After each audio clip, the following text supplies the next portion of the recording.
네, 정의당 주간 정치 이슈 시작해 보도록 하겠습니다. 저는 진행을 맡은 고PD고요. 네, 인사드려 주시죠. 오랜만에 오셨습니다. 네, 2주 만에 왔네요. 귀염둥이 대변인 조석입니다. 감사합니다. 네, 오늘 오후부터 이제 굉장히 추워진다고 합니다. 진정한 정호진이 필요한 시기가 왔습니다. 호호호. 정호진입니다. 예. 사실 이번 주에는 안 다룰 수 없는 얘기가 나와버려갖고 이거를 하긴 해야 되는데 너무 머리 네. 아파요 오늘. 사실 이번 주 가장 핫한 뉴스는 이제 삼성 바이오로직스 분식회계 사건인데 이건 정말 어렵습니다 진짜. 방금 전에 국민연금 듣고 왔고 지금 머리가 막 삼성 바이오로직스 듣는데 머리 혼란스러우시겠다. 짬뽕이겠다. 아니 재밌는 게 뭐냐면 방금 전에 제가 그 기자분들을 만나고 왔는데 이게 지금 저희가 이렇게 나가면 그렇게 많은 큰 이슈는 지금 안 된단 말이에요 정치권에서. 그 말이 그 정치 우리 지금 국회 출입할 기자분들이 그 얘기하는 거예요. 이거를 우리가 할 이유가 뭐가 있어요. 경제부서가 있는데 그 얘기하는 거예요. 본인들도 이해하기도 힘들지만 경제부서 일이 있는데 자기네들이 왜 굳이 본인들도 잘 모르고 본인들 일은 많은데 굳이 왜 내가 경제부서 것까지 하느냐 그 얘기 하더라고요. 아니 근데 그럼에도 불구하고 이게 사실은 정치권에서 이 문제를 맨 먼저 제기한 거잖아요. 우리 신나주 네. 의원님 계속 2016년에 말씀하시는 심상정 건데 의원님이 제기하시고 또 얼마 전에 민주당 박용진 의원이 국민연금 회의록 공개하면서 이러다 보니까 어제 심상정 의원 기자회견 있었잖아요. 정말 재밌었던 게 기자회견 마치고 백브리핑 하는데 이미 카메라면 모든 기자들이 에워쌌어요. 근데 질문하시라 그랬더니 질문이 없어. 그래서 신상정 의원님께서 한 말씀 하시고 그다음에 또 같이 오셨던 분들 한 말씀 하시고 나온 질문 딱 하나였어요. 이따 저희가 아마 주요하게 얘기할 텐데 과연 상장 폐지까지 갈 거냐 어떻게 생각하시냐 그 질문밖에 없더라고요. 이 지금 언론의 행태도 되게 좀 전 그게 되게 좀 뭐랄까요 눈에 띄었는데 조선비즈 뭐 물론 조선비즈였는데 삼바 나스닥 상장 막고 회계 기준도 오락가락 무책임한 금융당국 이렇게 무책임한 금융당국 이렇게 이제 잡는 거예요. 뭐 세계일보도 똑같이 금융당국 책임론 대두 이렇게 많아요. 네. 선의 투자자 패닉, 바이오 산업 찬물 해가지고 사실 일부 일부 매체를 제외하고는 굉장히 금융당국 뭐 비판하는 이런 게 일색이었고 그럼에도 불구하고 사실은 뿌리 뽑아야 된다 이게 투자자 보호 차원에서도 이 문제 확실하게 해결해야 된다 이런 또 논조 있는 매체도 있긴 했었습니다. 뭐가 문제인 거예요? 그러니까 이게 그 언론들에서 그렇게 얘기하는 것도 그렇고 이제 기자들이 질문을 못하는 이유도 사실 너무 전문 분야이기도 하고 그렇기 때문에 일반인들이 쉽게 이해할 수 없을 것이다라고 사실 이 문제가 생긴 근본 원인 자체가 일반인들이 쉽게 이해하지 못하기 때문에 생긴 거기도 하거든요. 그래서 그런 문제들인데 그래서 이거를 어떻게 설명을 해야 되는가? 고문석희 사장님께서 친절하게 그러니까 잘 개괄적인 부분 한번 예, 얘기해 쉽게. 주시고 그러니까, 제가 얘기할 예. 수 있는 부분은 왜 이 사건이 벌어졌는지. 예. 그래서 사실 제가 좀 정리를 했는데 사실 저도 이거 참 어떻게 새벽 3시까지만 하다가 안 돼갖고 오늘 아침에 와서 또 하고 막 이랬었는데 정말 좀 용어 자체가 생소하고 어렵습니다. 어렵죠. 그래서 용어가. 예. 차근차근 좀 따라가야 되는데 그래도 그나마 이제 뭐 기본적인 뉴스공장이나 그 다스베이더 뭐 이런 거 보신 분들은 그나마 좀 설명을 들어서 좀 이해를 하시기는 편했을 거예요. 그러니까 이걸 보시는 분들이 그러니까 알고 싶으시면 좀 여러 가지를 찾아봐야 된다.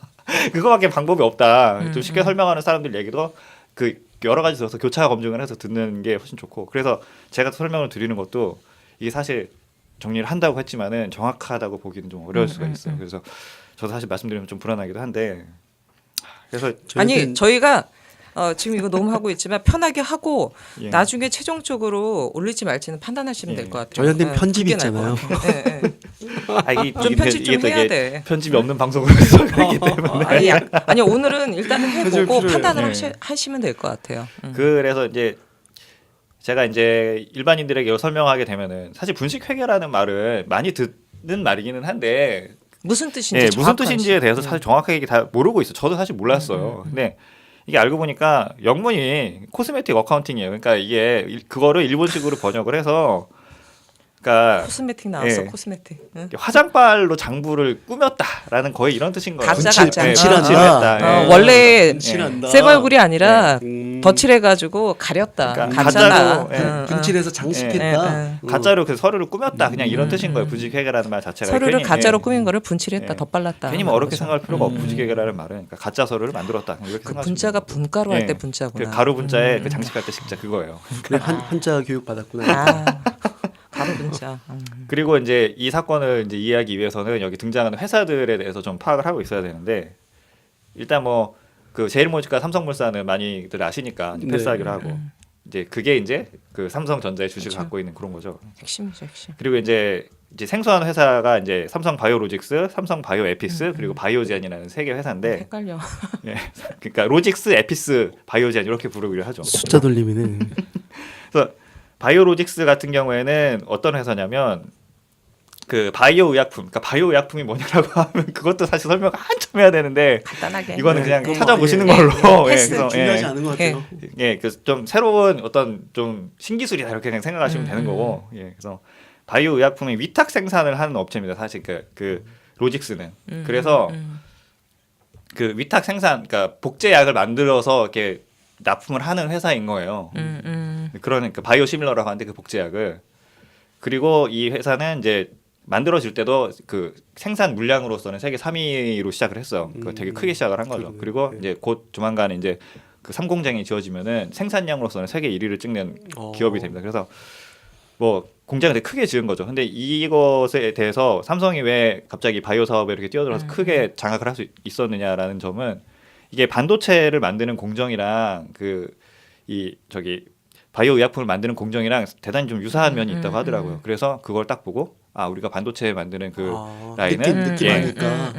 그렇죠. 이제 노하우가 있는 거죠. 그러니까 그런 정밀 그 산업에 대한 그래서 이제 좀 쉽게 좀 진출을 한 면이 있다고 하더라고요. 그리고 이 삼성 바이오로직스가 자회사로 갖고 있다가 지금은 이제 관계회사로 변경이 됐지만 갖고 있는 회사가 바이오 에피스라는 회사가 있어요. 그 삼성 자회사하고 바이오 그럼 에피스. 종속 회사하고 같은 이거는 개념이에요. 제가 나중에 설명드릴게요. 이건 뒤에 중간에 예. 그래서 삼성 바이오 에피스는 뭘 하는 회사냐면 이 바이오 시밀러 이 복제약을 개발하는 업체예요. 아까 예. 전에는 복제약을 판매하는 예, 거라면 에픽스는 개발하는 그러니까 업체. 판매라기보다는 로직스는 생산, 에피스는 개발 이렇게 생각하시면 됩니다. 그래서 이제 자회사를 갖고 있었고 거기에서 이제 생산되는 게 베네팔리, 플릭사비, 브랜치스 뭐 이런 약들을 개발을 했어요. 근데 이것들은 다 최근에 이제 시판이 가능했던 약이고 2015년에는 없었고요. 제대로 예. 시판이 안 됐었고 요즘에서야 이제 좀 뜨고 있는. 그리고 이제 그 바이오로직스 같은 경우에는 에피스에서 개발한 바이오 시밀러뿐만이 아니라 위탁 생산이 사실은 주 그거예요. 그래서 우리가 생산 시설 이만큼 많이 갖고 있다. 그게 사실은 경쟁력인 회사예요. 그렇게 이제 보시면 됩니다. 기술이 있고 뭐 이렇게 개발하는 예. 데는 일로 갖고 와라. 우리가 예, 생산해 생산해 주겠다 주겠다. 이렇게 그런 된다는 거죠. 거죠. 예. 예. 그 바이오젠, 예. 바이오젠. 그 바이오젠은 미국의 회사예요. 네. 미국의 그 바이오 의약품 제조 회사인데 좀 선발 주자죠. 네, 그렇게만 생각하시면 됩니다. 아 선발 주자고. 예. 예. 그래서 관계는 그러면 그 바이오젠이 에픽스에 지분을 갖고 있다는 건가 어떻게 되는 거예요? 이것도 관계가. 나중에 알겠습니다. 이 콜옵션에 대해 설명을 해야 되기 때문에 그래서 현재 그 바이오로직스와 에피스는 분명히 기술력과 생산 능력을 갖춘 회사는 맞습니다. 현재에는. 하지만 이제 당시에 이제 문제가 되고 있는 12년에서 15년 사이에 이 로직스는 매년 수천억의 적자를 내고 있었던 이 회사였어요.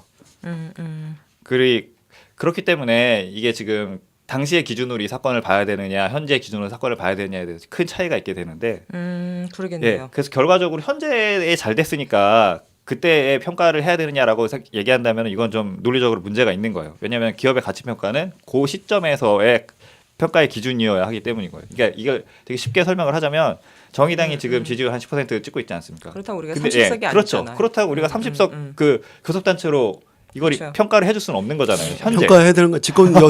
집권 여당을 아니 준비하는. 우리 마음으로는 그렇지만 그렇게 했었으면 좋겠어요. 2006년 선거 당시에 그 결과가 예. 그렇기 때문에 아니 이렇게 저희 그런 평가하니까 거죠. 기업이 이렇게 예, 크게 예. 되잖아요.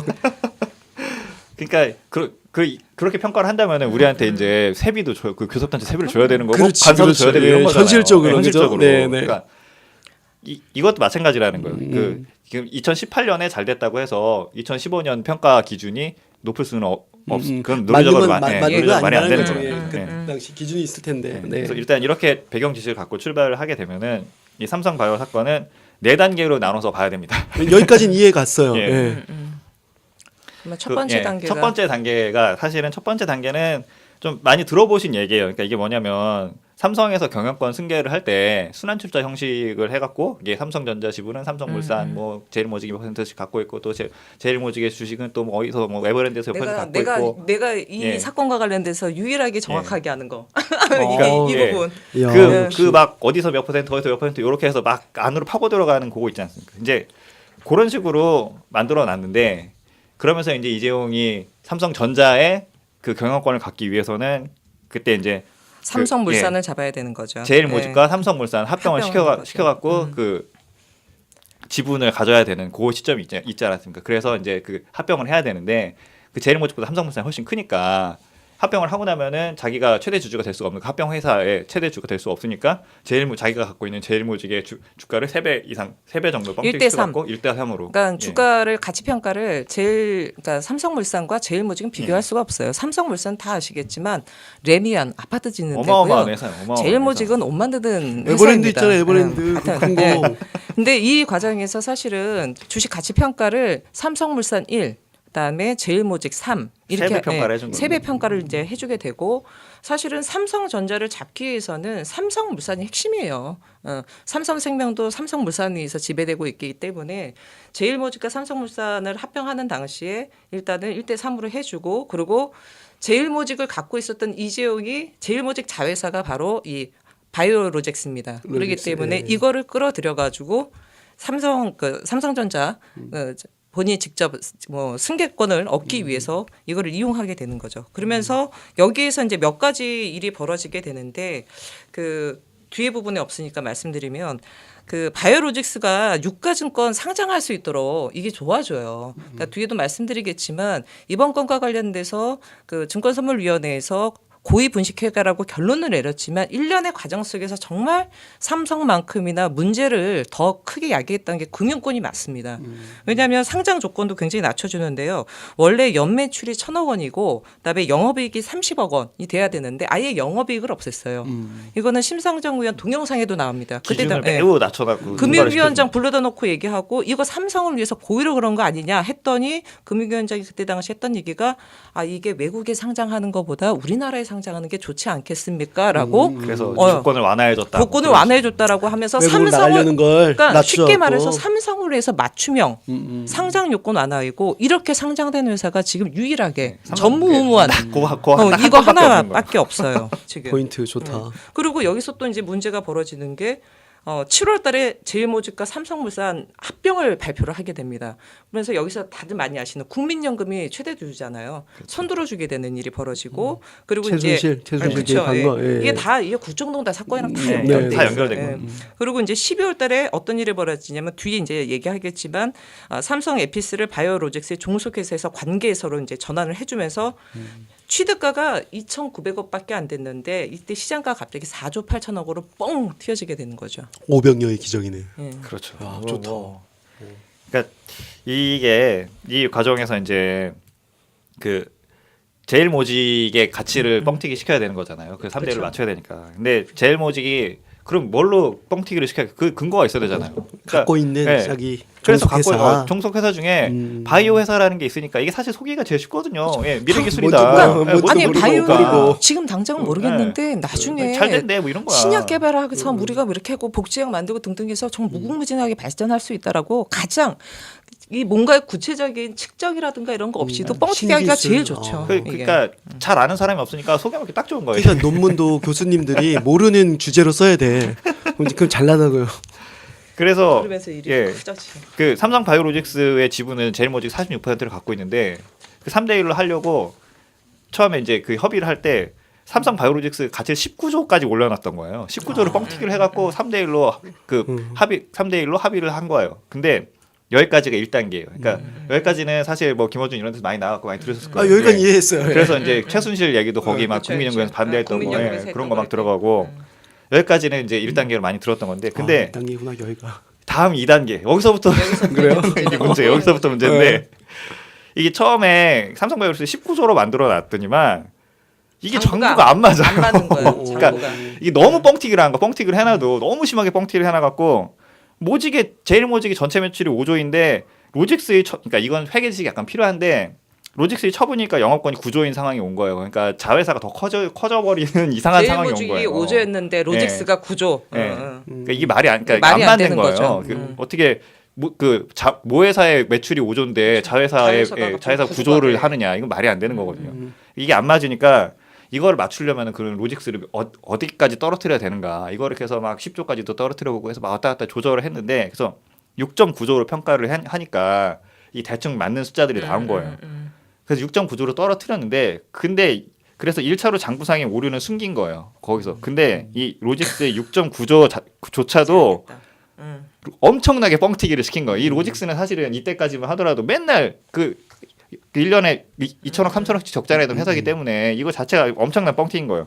그러니까 로직스가 알맹이가 없는 회사이기 때문에 그러면은 왜냐면 로직스는 생산 회사인데 그때 위탁을 못 받고 있었거든요. 그러니까 뭐 할 게 없는 거야. 그러면 도대체 로직스의 가치는 어디서 나오느냐? 그렇게 얘기를 하니까 로직스는 바이오 시밀러를 개발하는 에피스를 갖고 있다. 에피스의 1.2%를 갖고 있으니 에피스가 되게 좋은 회사니까 그래서 이제 6.9조로 평가를 한 거다라고 한 거예요. 그래서 에픽스가 예. 갑자기 5.4조로 예, 돼버린 거죠. 그렇게 하다 보니까 정말로 한 2천억도 안 되던 에피스가 5.3조까지 평가 가치가 올라갈 수밖에 없었던 거예요. 그렇게 해야 이 로직스가 6.9조가 되는 거고 그래야 3대1 합병이 되는 거니까.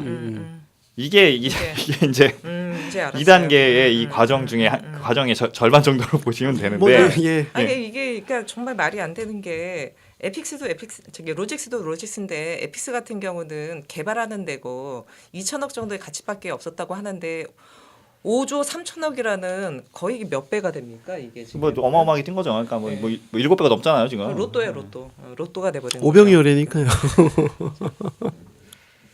이거 그래서 어쨌든 이거를 그러니까 갑자기 5조 3천억이 몇 배야? 하여간 뭐 5조 3천억까지 20배네 20배. 5조 3천억까지 뛴 이 이유를 이제 만들어야 될 거 아니에요. 이게 왜 이렇게 그 갑자기 평가액이 뛸 수가 있었는지. 그래서 그거를 갖고 그 이유를 만드는 게 바로 이제 종속회사에서 관계회사로 바꾸는 작업이 필요했던 겁니다. 거기서. 그 어렵다는 그 뭐 전문 용어들이 이제 막 나오는 콜옵션 나오고 막 여기는 진짜 엄청나게 콜옵션.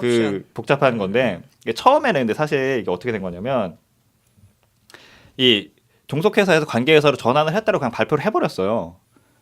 했다고? 예. 하진 않았잖아요. 그래서 그 종속회사에서 관계회사로 전환을 시켜서 이제 평가 기준을 바꾸겠다라고 발표를 한 거예요. 근데 그렇죠.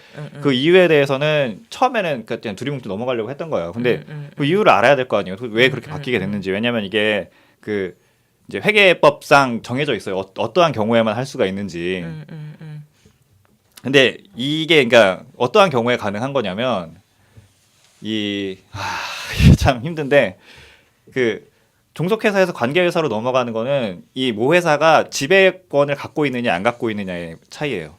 그런데 아까 전에 얘기하기로는 로직스가 에피스의 예, 91.2% 소유를 하고 있다 91.2%를 그랬죠. 갖고 있었으니까 당연히 지배 권한을 갖고 있잖아요. 그렇기 때문에 지배권을 상실하면 쉽게 해서 관계회사로 나갈 네, 수가 있구나. 관계회사로 나갈 수가 있는. 그러니까 지배권을 놔야지 관계회사로 갈 수 있는데 예를 들어 종속회사로 있으면 가치 평가가 어떻게 되냐면 장부상 될 수밖에 없다는 거예요.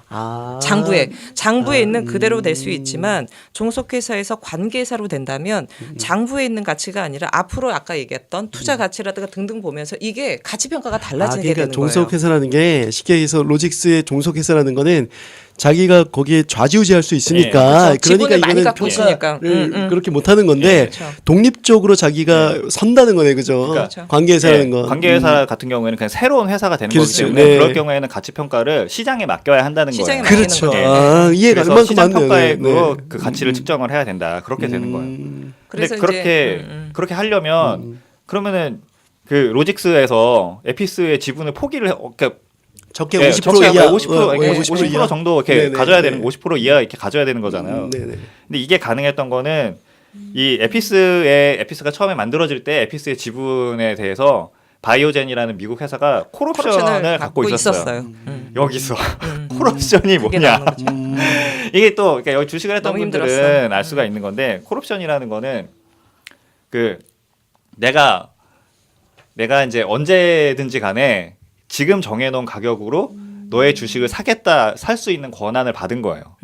매수를 할 수 예, 있는 매수를 권리가 할수 있는 있다. 권한. 네, 네. 예. 그러니까 지금 100원이에요. 지금 100원인데 퇴직하셔야 합니다. 지금 100원의 가치가 있는데 미래에 이게 1000원이 되더라도 이 100원의 100원으로 가치로서 살 수 있는 살 수 권한은- 있는 거죠. 예. 예, 예. 그러니까 구매할 수 있는 가격은 정해졌는데 예. 언제라도 내가 살 수 있는 예, 권한을 예, 갖겠다. 권한을 그러니까 갖고 있는 매수 바이오젠이 권한을 큰 거를 갖고 갖고 있겠다. 있었던 거죠. 그래서 콜옵션이라는 거는. 이 주식에서는 콜옵션 같은 경우에는 오를 거라고 예상이 예상. 되는 항목에다가 이제 선물 거래를 하는 거고 콜옵션은 그리고 선물 거래라고 하니까 이해가 예, 쉽네. 떨어질 예. 때 떨어질 것 같은 종목에 대해서는 풋옵션을 하는 건데 이제 이건 뭐 넘어가기로 하고 이거는 콜. 예. 딱 어떤 파는 사람이 마음대로 팔 수 예. 있게끔 받는가 보다. 그래서 예. 이 에피스에는 바이오젠에 콜옵션이 걸려 있었기 때문에 에피스에서 콜옵션을 행사했을 경우에는 그 50%의 마이너스 한 주까지 에피스가 바이오젠이 가져갈 수가 있어요. 그렇게 될 경우에는 이제 로직스가 지배 권한을 상실한다는 거죠. 아, 예, 그 예, 전제로 예. 그래서 저 종속회사에서 관계사로 예. 나올 수 있는 예. 전제가 된 거다. 예, 그 전제가 되는 건데 네네. 그러면은 그 바이오젠이 콜옵션을 행사를 할 것인가 말 것인가에 대한 판단이 있을 거예요. 저 사람이 주식을 50%를 사갈 것인지 말 것인지 그걸 그쵸. 어떻게 알아요? 모르잖아요. 모르는 그, 거지 예. 그거는. 근데 그거에 대해서 평가를 하는 거는 이것도 어려운 개념인데 현재의 그 콜옵션이 어떠한 가격 상태에 있는가를 측정을 하는 거예요. 그러니까 그게 내 가격 상태에 있다고 하면 그 현재 내가 이 콜옵션 행사를 하면 득이 된다는 뜻이에요. 그러니까 내가 현재가보다 싸게 구매할 수 있는 상태 가격 상태인 처음에 거예요. 정해진 예. 가격보다 시장 예. 가격이 높다. 높다, 예, 그렇죠. 예, 예. 예, 예. 그러니까 당연히 그 콜옵션 행사를 할 거라고 예상을 할 수 그렇죠. 있다라고 네네. 판단을 하는 거죠. 그렇죠. 예. 그러니까 쉽게 말해서 4천억을 콜옵션을 했는데 지금 시장 가치가 2조 한 2천. 2조 2천억 원이 됐어요. 하죠, 그러면- 하죠. 그러면 1조 일반적으로 8천억이니까. 할지 그렇죠. 말지는 예. 그거는 가봐야 알겠지만 그래서 일반적인 할 상식으로는 조건은 갖춘 거죠. 네. 그렇게 할 수 있겠네 하면서 그렇죠. 가능성이 열려진 거죠. 가능성이 예. 열어지니까 이게 종속회사에서 관계회사로 봐야 한다라고 아, 판단을 그렇죠. 하는 되는 거예요. 거죠. 네. 그렇게 되면 지배 권한이 없어지니까 그 로직스에서 그래서 관계회사로 봐야 한다라고 판단을 해서 그러면 이 회사의 에피스 회사의 가치를 그 공정 가치 시장가로 보자라고 얘기를 했던 거예요. 예. 시장가액으로 보면서 그- 갑자기 이제 그래서 아까 얘기했던 대로 5조 3천억짜리 회사가 돼버린 거예요. 2천억 원짜리 2천억 회사가 원짜리 그냥 회사가. 그렇게 해버린 거죠. 지금 정의당도 지금 의원 5명 가지고 두 자릿수 정도의 지지를 가지면 저희도 교수 단체로 인정해주고 예. 세비도 그렇게 주고 그래야죠, 그죠? 그러니까 근데 이게 여기서 끝나는 게 아닙니다. 이게 좀 3단계가 있습니다. 복잡하니까. 여기서 여기서 이제 3단계로 넘어가게 되면은 우리가 지금 3단계 예. 얘기하고 있어 지금. 그래서 3단계가 됐어요. 이게 3단계 그러니까 얘기하는 2단계를 정리하자면 그거요. 네네. 그 뻥튀기를 시켜야 되는데 뻥튀기를 시키려면 종속회사에서 그 관계회사로 관계회사로 바꿔야 해야 된다. 된다. 근데 종속회사에서 관계회사를 바꾸려면 콜옵션을 그 지배력을 상실해야 된다. 근데 지배력 상실이라고 볼 수 있는 이유는 바이오젠이 콜옵션을 갖고 있기 때문에 때문이다. 행사할 수 있을 가능성이 가능성이 있다. 있으니까 음. 예, 관계회사로 봐도 된다. 이렇게 해석을 한 거예요. 그렇게 그러니까 이게 중요해요. 가능성이에요. 가능성. 그러니까 잠재적 위험성이 네. 있는데 그걸 이제 뺀다 이거죠. 네. 네.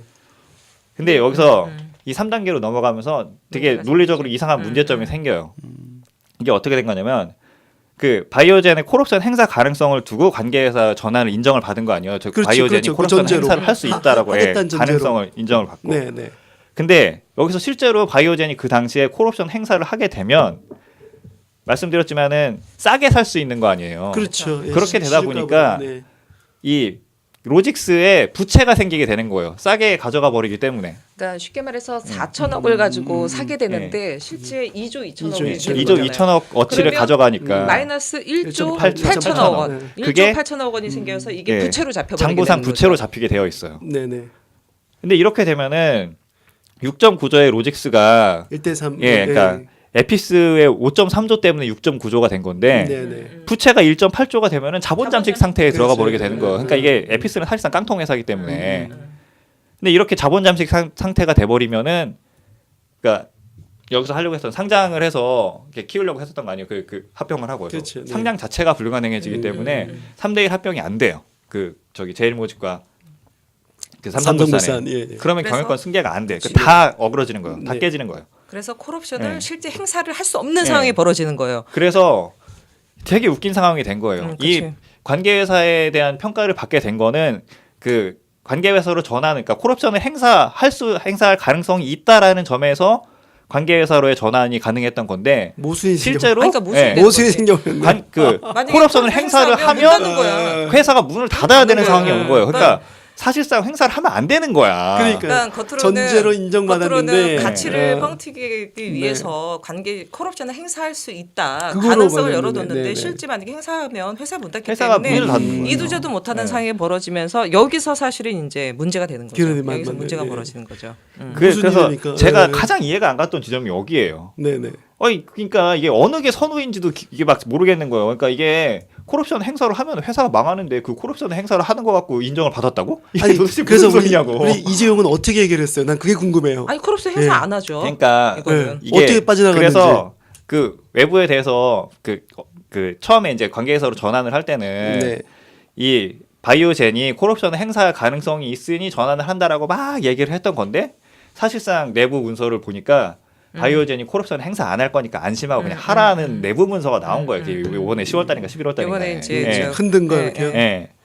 그 내용이 핵심이 그건 거죠. 일단은 콜옵션은 가능성이 얼마죠. 우린 그렇게 안 한다. 왜냐면 회사 문 닫는데 누가 바보처럼 그렇게 해요. 아니 근데 그 행사는 바이오젠이 하는 거잖아요. 그렇죠. 예, 그건 한다는 건 예. 사실 미국 회사 바이오젠의 예, 선택인 거지. 예. 네. 그러니까 그 바이오젠이 콜옵션을 행사할 것이다라는 거는 그것이 이제 그 내가격 그 디플린 머니 내가격 상태에 있다라고 그렇죠. 네네. 판단을 하기 때문에 한 건데 근데 사실 그것도 내가격 상태에 있다고 무조건 하는 건 아니거든요. 그렇겠죠. 뭐 예. 더 성장할 수 예. 있다 그러면은 예. 나 그러니까 이익일 테니까. 가능성만 있다라고 생각을 해서 이제 관계에서로 전환을 해줬던 건데 근데 사실상 3단계 내용은 뜯어보니 관계에서로 전환을 시켰다가는 그러니까 콜옵션 행사를 했다가는 모회사가 그렇죠. 문을 닫는 예, 이런 예. 상황이었던 거예요. 그러니까 절대로 해서는 안 되는 거죠. 그래서 그게 내부 문서가 나온 거예요. 이거는 절대 외부로 유출하면 안 되고 내부에서만 알아야 된다. 그리고 바이오젠 측에서는 안 하겠다라고 신호를 주고 있다. 그리고, 그러니까 예, 그냥 예. 진행하면 된다.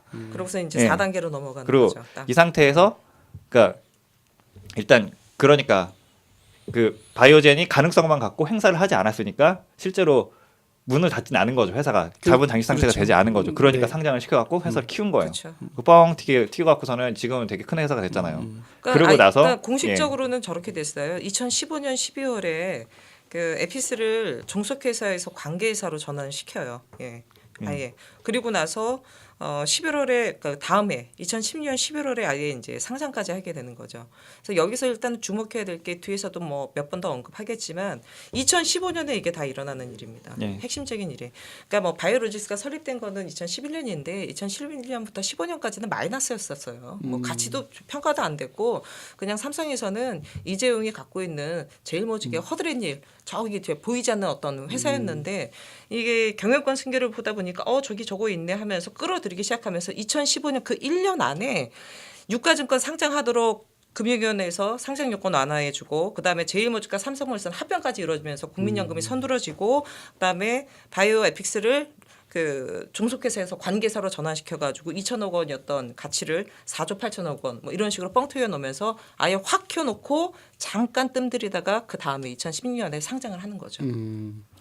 그리고 이제 그러면 뒤에도 말씀하겠지만 상장이 되고 나서 가치가 엄청 올라갔는데 콜옵션을 하더라도 아무런 문제가 없는 그런 일이 이제 또 그때는 이제 벌어지는 거죠. 콜옵션 하더라도 자본 장식 그렇죠. 상태가 안 뭐, 되는. 예, 그래서 그 계속 그 가능성 상태로만 있다가 바이오젠에서는 실제 콜옵션 행사한 거는 2018년 6월달에나 돼서야 한 얼마 거예요. 전에 예. 몇 달 전에 근데 이걸 갖고 또 언프를 하는 게 커버라 저 바이오젠이 콜옵션 행사하지 않느냐. 그럼 2015년에 콜옵션 가능성을 갖고 그 저기 자회사에서 중소회사에서 관계회사로 전환을 해준 것이 무엇이 뭐가 잘못이냐 문제냐. 이렇게 얘기를 하는 거예요. 이제 지금의 상황을 갖고. 그러니까 바이오로직스 네. 입장에서는 이미 가치가 엄청나게 뛰어 올랐는데 그 정도 띄워주더라도 문 닫지가 않죠 이제는 아무런 문제가 그러니까 없기 때문에. 그래서 이 사건을 볼 때는 지금 18년 기준으로 봐서는 안 되고 안 되죠. 15년 기준으로 15년 봐야 되는 거예요. 기준. 15년 기준으로 보게 되면은 이거를 그 가능성을 보고 그 관계에서를 만들어 줬음에도 불구하고 그 가능성을 행사하면 그 콜옵션 행사를 하면 모회사가 자본 장식 상태가 돼서 망해버리는 이런 형태였던 거를 그 그게 이게 스모킹 건인 거죠. 그러니까 여기가 분식 회의가 일어난 지점인 거예요. 그러니까 여기가 장부를 꾸민 여기서부터 거예요. 이제 여기서 해서는 안 되는 일을 그렇죠. 한 거예요. 그 잘못된 해석을 한 거예요. 여기 이 지점이 바로. 여기서부터 이제 조작과 모든 부분들이 다 이제 일어나는 부분인 거죠. 그래서 이제 요걸 바탕으로 해서 이번에 이제 고의 분식회계 얘기가 나오게 됐고요. 너무 예. 친절히 말씀해줬고 여기까지 이해 갔습니다. 제가 마지막 단계. 네, 그 이제 남은 게 이제 4단계인 건데. 마지막 단계. 많이 왔다. 그래서 이게 애초에 콜옵션을 행사를 하면 안 되는 상황에 있었던 거예요. 사실상. 예. 근데 가능성만 있다고 그냥 해준 그 관계에서로 음. 인정을 해줘 버린 거예요. 그러니까 해석을 잘못한 거죠. 그러니까 이래서 이제 좀 다들 혼나야 되는 건데. 그들은 어쨌건 맞췄잖아 얘기하는 거고. 근데 이것도 웃긴 게 그러면은 만약 2015년 당시에 그 바이오젠이 콜옵션 행사 가격이 내 가격 상태에 있었는지에 대한 근거가 없어요. 그러니까 이게 무슨 얘기냐면, 그러니까 그렇죠. 이익이 예. 될 그러니까 수준까지. 이 삼성 바이오 에피스에 대한 가치 평가가 이상한 거예요. 그거를 그 당시에 2015년 당시에는 뭐 수주도 안 되고 뭐 좀 되게 초기 상태였었기 때문에 이게 그 콜옵션 행사를 했을 때 득이 되는 가격인지 알 수가 없어요. 그거에 대한 근거가 별로 없어요.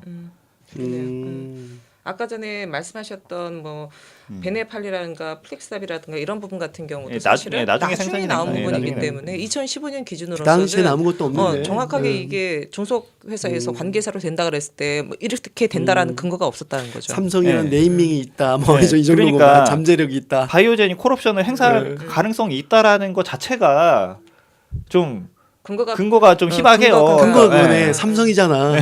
삼성이잖아. 그러니까 예. 이 모양 이꼴로 온 거죠. 그러니까 그러니까 이 평가 기준이 어떻게 책정이 된 건지 또 이 에피스의 5.3조라는 그 기업 가치 밸류에이션이 어떤 근거로 이 공정가액이 잡힌 건지 이거를 알 수가 없어. 그래서 이제는 우리가 알아내야 될 게 이 지점인 거예요.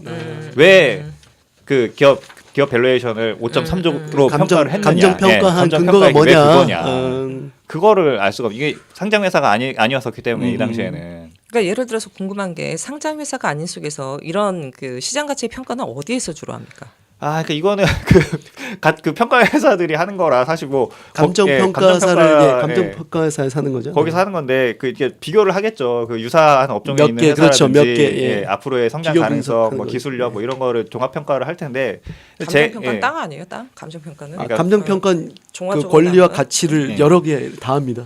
근데 아니, 이게 만약에 이제 그런 지점이면 이거는 뭐 아주 뭐 중심적인 부분은 않지만 삼성이 갖고 있는 힘으로서 사실은 지금 회계도 이렇게 마음대로 조작하고 그러는데 그런 기관을 움직이는 건 너무나 쉬운 거죠. 그러니까 그렇게 되면. 이게 그 사실 이런 평가라는 게 약간 좀 그 조작하기 정말 쉬운 거죠. 그러니까 이게 더군다나 미래 기술 아니에요. 아무도 솔직히 모른다고요. 그러니까 우리가 그 바이오젠이 에피스가 갖고 있는 기술이 얼마짜리 기술인지를 모르는 거예요, 사실상. 그러니까 그냥 5.3조 저거 9.6조 맞추기 위해서 5.3조라고 정해버린 거예요, 그러니까 그냥 제가 볼 때는. 쉽게 말해서 그런 거죠. 그 아까도 말씀하셨지만 삼성이기 때문에 예. 바이오이기 때문에 그렇죠. 뭐 이런 네네. 부분들이 종합적으로 돼서 구체적인 근거 없이 가치가 결정되고 뻥튀기 되고 그것이 조작의 하나의 근거가 되고 그래서 이게 5.3조로 왜 어떻게 5.3조로 평가가 되었는지에 대한 이 부분을 우리가 좀 파고들어야 될 거예요. 그래서 여기에 관련되어 있는 그 평가회사들, 회계사들 다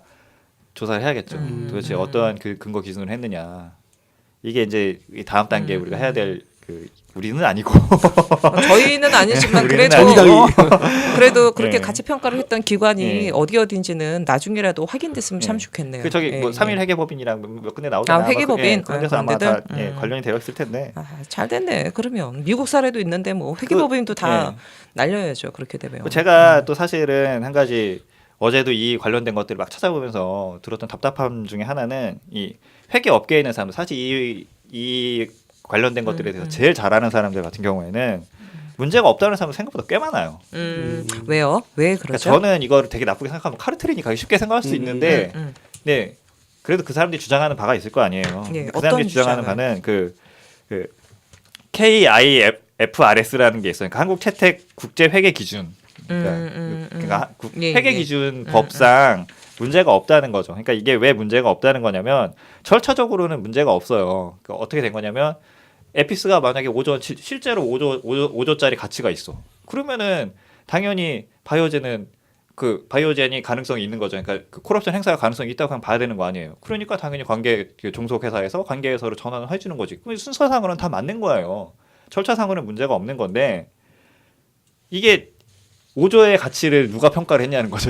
이 바이오 에피스에 대한. 그러니까 문제가 되는 거거든요. 그러니까 그 회계사 업계에 있는 사람들이 이건 문제가 없다라고 하는 거는 절차상의 문제가 없다는 얘기인 거예요. 형식적으로 예. 보면 네. 하지만 그 맨 처음 기준이 되는 그 5조 3천억이라는 가치 평가는 도대체 어디서 온 거냐는 문제가 있는 거죠. 그리고 절차상의 문제가 없다 하더라도 이렇게 생각을 하더라도 1.8조의 부채가 생기는 건 마찬가지거든요. 예, 그건 예. 어쨌든 콜옵션 행사는 무조건 생기는 거니까. 예. 근데 이것을 그 바이오젠이 콜옵션 행사하지 않고 기다려서 자본 잠식에 빠지지 않게 하는 그 어떤 선결 조건은 반드시 필요한 거죠. 그래서 내부 문서 같은 것도 있는 거고 이 부분도 그러니까 사실상 절차상으로 간다 하더라도 내부적으로 뭔가 하나의 그 잘못된 지점들은 있어야 하는 거예요. 근데 바이오젠도 참 협조적이네요. 그러니까 근데 이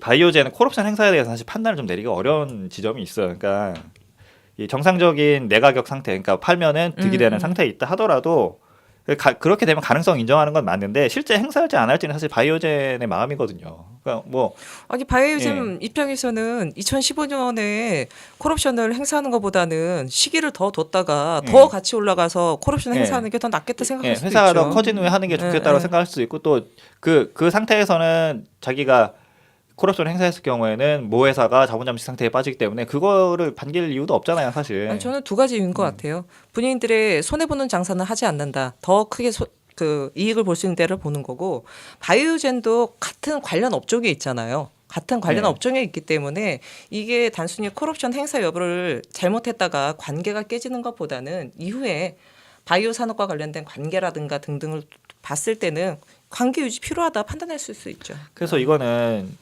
바이오젠의 입장이기 때문에 사실 우리가 판단할 수 있는 부분은 아니에요. 그러니까 미국으로 가 물어봐. 그래서 이거를 왜 그 저기 삼성 쪽이 유리하도록 기다려줬는가 하는 거에 대해서는 사실 좀 판단하기 어려운 부분이 있어요. 아니 그러니까 왜 기다렸냐라는 얘기가 아니라 당연히 그 회사에 가치가 없고 그 사람들이 오히려 더 잘 알겠죠. 이게 허구라는 걸 제 말이. 하지만 이제 그때 행사를 하게 되면 뭐 회사 망하니까 굳이 뭐 할 이유가 있겠느냐 그런 거죠. 근데 사실 이런 모든 문제보다 사실 더 근본적인 문제가 하나가 있습니다. 사실은 이게 나중에 다 이 안에 이제 콜옵션이 있었고 뭐 이런 상황을 다 알고 나니까 이제 밝혀지는 건데 사실은 이 그 에피스에 바이오젠에 그 콜옵션이 걸려 있다는 사실을 로직스는 2015년까지 고의로 숨기고 있었어요. 사실은 네. 이게 이면 계약이에요. 이게 그쵸. 고의로 누락했다. 예. 그냥 처음에 투자 받은 걸로만 하고 명시를 안 한 거죠. 근데 명시를 안 했죠. 이면 계약으로 저쪽에 이제 콜옵션을 준 거죠. 콜옵션도 일단. 많아요. 50%의 마이너스 한 주예요. 거기까지 받을 수 있도록 콜옵션이 있었던 거예요. 근데 이걸 누락을 한 거죠. 왜냐하면 이게 그 당시에는 이제 자회사로 들어갔어야 하니까 이건 좀 너무 복잡하다. 하여간 근데 이게 이 사실이 밝혀지게 되면 그 에피스는 사실상 처음부터 자회사가 아닌 거예요. 처음부터 관계회사인 거예요. 처음부터. 그쵸. 처음부터 관계회사였고 관계회사로서 2천억밖에 그러네. 평가가 안 됐던 회사인 거예요. 안 돼. 그런 예. 거죠. 뭐냐면 그 바이오젠이 콜옵션을 행사할 수 있는 가능성은 2015년이나 2012년이나 늘 열려 있는 부분이기 때문에 처음에는 그쵸? 경영에도 참여했었던 증거들이 있어요. 그러네. 공동 경영을 했던. 그러니까 처음부터 처음부터 관계회사가 될 수 에피스는 있었네. 로직스의 종속 회사가 아니었던 거예요. 처음부터. 그러니까 그걸 일부러 명시를 못했겠죠. 빌린 예. 그러니까 차입금이다라고 유리할 땐 얘기했다가 그렇게 처음부터 종속 회사가 아니었던 거예요. 근데 아니 그러면 지금 그 부분이 이 지금 논란이 될 수 있는 논란의 전체의 핵심 사실 중에 근본에 하나겠네. 이게 사실 이걸 밝혀지게 되면 다른 건 따질 필요도 없어요. 따질 필요가 없네요, 따질 필요도 없어 그러면. 이게 밝혀지게 되면. 근데 그 상황에 원래 종속 관계회사인 거를 관계회사로 바꾼다고 이 주식이 뜨겠냐고 이건 말이 안 되는 거잖아요. 원래 관계회사에서 2천억짜리밖에 안 됐던 건데 2천억밖에 안 됐는데 그게 어떻게 갑자기 그쵸. 아무 근거가 없는 거예요. 5.3조가 된다는 것 자체가. 완전 그러니까 이거 조작이야, 자체가 회계 조작이야. 기준 위반이에요. 응. 그러니까 이게 자회사 관계회사를 전환 자체가 잘못된 거라는 거예요. 그게 원래부터 핵심이네. 관계회사였기 때문에. 이게 사실은 나중에 더 파고 들어가면 이제 가장 문제가 될 지점일 수도 있어요. 그러니까 아까 그 주식에 에픽스 주식의 90% 이상을 갖고 있었음에도 불구하고 콜옵션에 대한 부분들이 있었기 때문에 예. 그거는 애초부터 종속회사가 아니라 관계사로 볼 수 예. 있다. 그런 애초에 거죠. 그 경영 자체를 운영 자체를 같이 했다는 증거들까지 있다는 거예요. 그러니까 이걸 어떻게 종속회사로 보느냐, 관계회사로 봐야 처음부터 관계회사였던 걸로 봐야 되는 거 아니냐 이런 의견도 있는 거죠. 네. 그래서 이 단계까지가 이제 고생하셨습니다. 여기까지가 이제 그 핵심적인 실체의 내용이고 결국은 사실 핵심은 그거죠. 경영권 승계를 위해서 이 지금 이 바이오로직스가 분식회계를 통해서 이재용 그 부회장이 제일모직의 지분을 키워서 삼성물산과 통합을 하게 됐고 삼성물산에 합쳐졌기 때문에 삼성전자의 실질적인 오너가 되는 과정에 큰 단계를 점프를 했다라는 부분이 이거죠. 그리고 이 관계 속에서 국민연금도 휘둘르고 금융위원회는 삼성위원회 돼버리고 또 최순실 만나고 등등 말 사주고 등 하면서 저 국정농단과도 연관됐고 이런 부분이 있고 지금 지난번에 뭐 지금 현재 재판이 진행 중이잖아요. 지금 대법 판결을 앞두고 있는데 일단은 나오긴 했으나 이 건이 터졌기 때문에 앞으로 이재용 부회장의 재판에도 상당한 영향을 끼치지 않을까 싶습니다. 그래서 사실 근데 왜 한숨들을 하셔?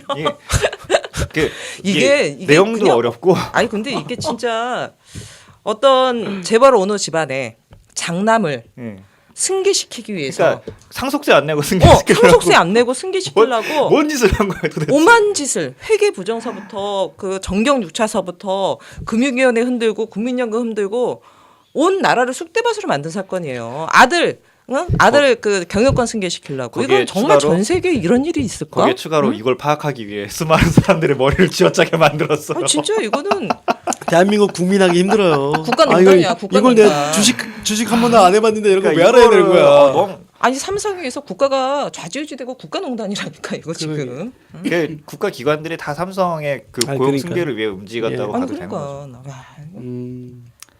그래서 사실 근데 이런 내용들은 너무 복잡하기도 하고 모두 다 알 필요는 없어요. 사실 그러게요. 이게 그러니까 삼성이 나쁜 짓을 했다 그냥 이렇게만 생각해도 돼요. 솔직히 얘기해서 자세한 것들은 전문적으로 파고드는 사람들이 있으니까. 그래서 정말 중요한 거는 예전부터 얘기했지만 재벌 개혁해야 된다. 정말 경제 민주화돼야 된다. 그리고 어제 신상정 그 의원도 기자회견 때도 말씀하셨지만 대한민국이 바뀌려면 정말 삼성이 바뀌어야지 대한민국이 바뀐다. 예.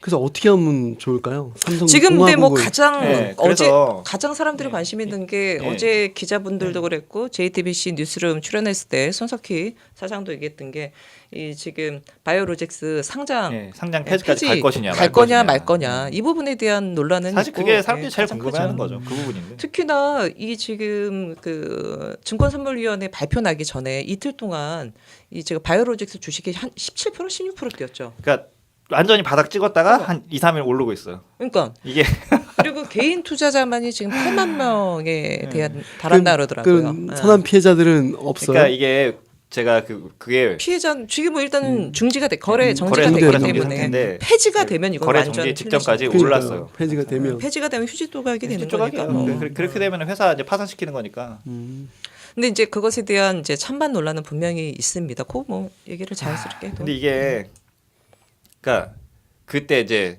바닥 찍었다가 한 3일 그 거래 정지까지 올랐을 때 그때 그 기관이랑 외인은 팔고 개미들 샀단 말이에요. 딱 망하는 그림인 거죠. 딱 망하는 그림. 저는 제가 주식이나 이런 걸 안 해봐서 모르는데 주변에 몇 분한테 물어보니까 그런 얘기를 하더라고요.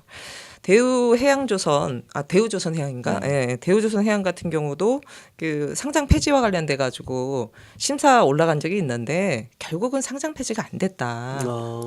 안 됐기 때문에 뭐 대우도 안 됐는데 삼성을 어떻게 건드리겠어. 폐지까지는 못 간다. 그다음에 개인 투자자 많기 때문에 그렇게 되면 대한민국 그 자본시장이 휘청거리기 때문에 안 된다라는 심리가 있고 그렇기 때문에 이거 한 10년 정도 묵혀두면 나중에 같이 뛴다. 이렇게 판단을 했기 때문에 개인 투자자들이 그 이틀 상간으로 그렇게 많이 들어간 게 아니냐. 기관들은 팔았는데 그렇게 얘기하시는 분들도 계시더라고요. 그럼 저희는 살 기회가 없나요 이제? 정지됐나요? 정지됐어요. 정지됐나요? 정지예요. 정지. 아 근데 이거 제가 보기에는 하시면 안 될 것 같아요. 아, 그래요? 네. 제가 보기도 사면 안 될 것 근데 같아요. 이건 되게 예, 민감한 예. 부분이라 이건 주식은 물론 개인 판단으로 하시면 됩니다. 물론 뭐 돈도 없지만 그러니까 이재용 부회장 경영권 승계를 위해서 국가가 나서서까지 부법에 동조하고 이랬던 거고 특히나 이거의 가장 큰 문제는 자본시장 질서를 완전 뒤흔든 그러니까 이게 중범죄예요. 금융범죄예요. 이게 금융범죄. 진짜 문제는 이게 그 뭐야 시장 경제 그러니까. 시장 경제를 혼란시키는 거기 때문에 이게 우리가 자본주의 적이야. 자본주의의 적이야. 자본주의 적. 아니 자본주의 적이고 자본주의 사회에서 산다면 용납할 수 없는 일인 거예요. 그 앞서도 그 미국의 앨런사 얘기를 했잖아요. 근데 저는 이거 몰랐는데 이번에 보고 깜짝 놀랐던 게 미국 같이 자본주의를 정말 신봉하고 신선시하는 나라에서 앨런이라는 기업이 2001년에 분식회계로 해서 붕괴가 됐어요. 그냥 회사 날려버렸어요. 파산시켰습니다. 그리고 당시에 회계법인까지도 해체해버렸어요. CEO는 24년 4개월 징역형을 받았어요. 그러니까 미국처럼 자본주의를 신봉하고 신성시하는 나라조차도 자본주의 시장 경제를 교란하는 부분에 대해서는 매우 혹독하게 처벌을 한다라는 점이죠. 근데 우리나라는 이게 지금 사실은 뭐 2년 정도 있다가 이제서야 났지만 그동안 사실은 삼성한테 국가기관들이 나서가지고 다 도움을 줬단 말이에요. 자본주의 시장의 적을 만들어 놓고 자본주의 시장이 상징처럼 하고 있는 이 이중적인 플레이가 지금 계속 벌어지고 있는 한 이재용의 나아지지 않습니다. 마지막 이거는. 외출은 금강산 구경이었나요? 그래서 이제 이후는 어떻게 될 것인가 이거를 생각을 해보면 사실 이거는 약간 좀 가치 판단의 영역이고 뭐 정치적인 문제이긴 한데 그래서 뭐 조원진 대변인 같은 경우에는 이제 이제 그 뭐야 상장 폐지를 하는 게 맞다라고 네. 생각하시는 거고 저는 대우조선 해양과 이 삼성 바이오로직스는 좀 틀리다고 봐요. 대우조선 해양은 이미 상장된 회사였어요. 상장된 회사 내에서 분식회계가 벌어졌는데 여기는 상장을 하기 위해서 분식회계를 한 거기 분식회계를 때문에. 했다라는 거예요. 아예 의도적으로 기초 고의적으로. 전제부터가 거짓이다. 이거는 시작 자체부터가 다르고 출발점이 거짓이다. 틀리기 네. 때문에 이거야말로 대한민국에서 정말 전대미문의 금융범죄인 것 같아요. 그렇기 때문에 이 부분을 뿌리 뽑지 못하면 개인 투자자들이 앞으로 제2, 제3의 삼성 바이오로직스 사태가 또 벌어질 수 있고 또 다른 피해가 날 수 있기 때문에 정말 개인 투자자 보호 측면에서도 뿌리 뽑아야 된다. 크게 한번 경정을 울려야 된다 봅니다. 저는 이 부분에 대해서 판단해 보자면은 이제 로직스나 에픽스가 경쟁력이 현재 시점에서는 경쟁력이 있는 회사인 거는 맞다고 생각은 해요. 그러니까 뭐 생산 능력이라든지 기술 개발 능력이라든지 이런 게 파산시키기 좀 아까울 수도 있거든요. 근데 현재 시점에 경쟁력이 있다고 이게 뭐 앞날도 밝다라고 생각할 수는 좀 어려울 수도 아니 있어요. 근데 뭐 자본주의 시장인 되게 잔인한 거 아닌가요? 네. 누군가가 그럼 아니 그 누가 먹을 수 있는 거잖아요. 네. 그게 없어지는 건 아니니까요. 네. 예. 그리고 그러니까 그 왜 그러냐면 이 바이오시밀러 시장이 사실 아직 좀 초기 단계라고 보는 그렇죠. 게 맞겠더라고. 그래서 이제 세계에서 1, 2위 찍는 회사들도 약을 한 가지, 두 가지 막 이렇게 그 주력 상품 갖고 그 정도 매출을 올리고 있는 거거든요. 그래서 이제 그 기존에 있었던 글로벌한 그 제약사들 있잖아요. 기존에 다른 그러니까 바이오시밀러 쪽 말고 다른 제약회사들 뭐 그런 데서 이제 이쪽 바이오시밀러 쪽으로 진출을 했을 경우에 어마어마한 자본과 임상 능력과 뭐 기술력 뭐 이런 걸로 투자를 하게 될 텐데 그때에 대해서 지금에 있는 업체들이 과연 경쟁력이 있을 수 있겠느냐 그렇죠. 이런 판단도 하더라고요. 그래서 그 지금 삼성바이오 로직스나 에피스나 되게 잘 나가고 있고 좋은 회사인데 그거 망가뜨리면 안 되는 거 아니야? 막 우리 뭐 바이오 산업 없어지는 거 아니야? 이렇게 생각할 수 있는데 그 회사도 사실 잘 갈지 모른다는 거예요. 아니 앞으로. 뭐 저는 네. 그렇게 부정적으로 보진 않고 누군가가 그걸 이어서 아, 그럴 또 수 예, 있죠. 갈 수 있는 거죠. 그리고 아니 어제도 그러니까 14날 나고서 보수 일간지 같은 경우는 바이오 산업에 찬물 끼얹었다 예. 하고 호들갑 떨었는데 셀트리온 주가가 예. 확 올랐어요. 셀트리온이라고 또 요즘에 우리 또 국내에 있죠. 있어요, 예, 회사. 요즘에 아주 유명한. 그러니까 예. 그러니까 하나만 있는 건 아니잖아요. 아 그렇죠. 네, 우리나라에 네. 바이오 산업 하는 데 많은데 그럼요. 아니 뭐 찬물 네. 끼얹었다 그러는데 셀트리온은 왜 뛰어? 그러니까 이미 이제 그 셀트리온도 복제약 생산하고 있거든요. 그래서 그 셀트리온이 사실 먼저예요. 셀트리온 먼저 그쵸. 그걸 시작하기도 했고 그런 회사도 있기 때문에 삼성바이오로직스 하나 망한다고 네. 한국의 바이오 산업이 다 망하느냐라고 하면 이거는 좀 그렇게 생각할 까지는 아니라는 거죠. 근데 저는 다만 한 가지 여기서 그 개인 투자자 정말 선의 피해자가 발생할 수밖에 없는 부분이 있는데 그럼요. 이 부분과 관련돼서는 금융당국이 지금이라도 어떤 식의 할 것인지에 대한 대책이 필요합니다. 이 사건에 사실은 공범 중에 하나가 금융당국이라는 거는 이제 명명백백하게 드러난 상황이잖아요. 저는 그에 대한 책임을 분명하게 져야 되는 게 정부에서도 해야 될 거고 금융당국이 누구보다도 앞장서야 되는데 개인 투자자, 선의 피해자와 관련된 부분이 좀 최소화될 수 있는 방안은 나와야 된다고 봅니다. 삼성이 그리고 또 뭐 분명히 징벌적 손해배상이 이럴 때 필요한 건데 행정소- 삼성이 충분히 이거는 손해배상 갈 수밖에 없는 거죠. 고의적으로. 그러니까 이런 징벌적 건데요. 네. 손해배상제도 빨리 만들어야 그러니까요. 되고 지금 벌써부터 행정소송 걸겠다라고 해서 이게 네. 아마 장기화될 가능성도 있습니다. 장기화될 수 있기 때문에 국가도 책임이 있는 그렇죠. 거고. 예. 국가, 그네 금융당국 삼성이 다 놀아난 좀 거고. 책임지는 모습을 예. 좀 보여야 될 것 같아요. 아 진짜 참 좀 큰 일이에요. 예. 그 국가의 어떤 구조 자체를 좀 바꿔야 될 그런 느낌도 드는데.